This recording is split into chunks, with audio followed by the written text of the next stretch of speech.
Vote প্রচারে মিঠুন চক্রবর্তীকে দেখে গো ব্যাক স্লোগান। বুধবার মালদাহের চোচলে রোডে শো করছিলেন এবং গো ব্যাক স্লোগান শুনতে হয় বিজেপির কেন্দ্রীয় কমিটির তথা বলিউডের তারকাকে। তার রোড শো চলাকালীন গো ব্যাক স্লোগান তুলে বিক্ষোভ দেখান তৃণমূলের কর্মী সমর্থকরা।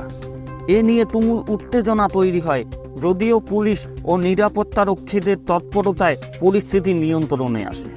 বুধবার বিকেলে মালদাহের উত্তর লোকসভা কেন্দ্রে বিজেপি প্রার্থী খগন মুর্মুর সমর্থনে চলছিল রোড শো। বিজেপি নেতা তথা মিঠুন চক্রবর্তী ছিলেন তাতে। চাঁচলের কালীগ্রাম থেকে পাহাড়পুর পর্যন্ত এই রোড শো অনুষ্ঠিত হয়। মিঠুনের রোড শোকে ঘিরে উত্তেজনা তৈরি হয়। বিক্ষোভে সামিল হয় চাঁচলের তৃণমূল নেতৃত্ব। তৃণমূলদের বিক্ষোভ মিছিল সামাল দিতে বিশাল পুলিশ বাহিনী রাস্তায় নেমে পড়ে।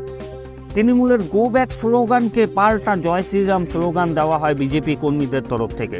যদিও পুলিশের আঁটোসাঁটো নিরাপত্তার কারণে কোনো বড়সড় দুর্ঘটনা বা গণ্ডগোল বাজেনি। চাঁচলের তৃণমূল বিধায়ক নিহার রঞ্জন ঘোষ বলেন, দীর্ঘদিন ধরে মালদাহের উত্তর লোকসভা কেন্দ্রের সাংসদ খগেন মুর্মুকে এলাকায় দেখা যায়নি। এখন নির্বাচন এসেছে, তাই তিনিও এসে হাজির এবং রোড শো করছেন।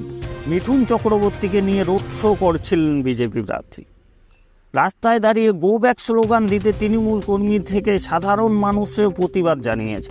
বিজেপি প্রার্থী খগেন মুর্মু বলেন, এখানে তৃণমূলের একটি বড় চক্র কাজ করছে। আসলে এদিন মিঠুন চক্রবর্তীকে রোড শোতে মানুষের যে ভিড় রাস্তায় উপড়ে পড়েছে তা দেখতে তৃণমূলের মাথা খারাপ হয়ে গেছে। ফলে কিছু তৃণমূলরা গণ্ডগোল পাকানোর চেষ্টা করছে।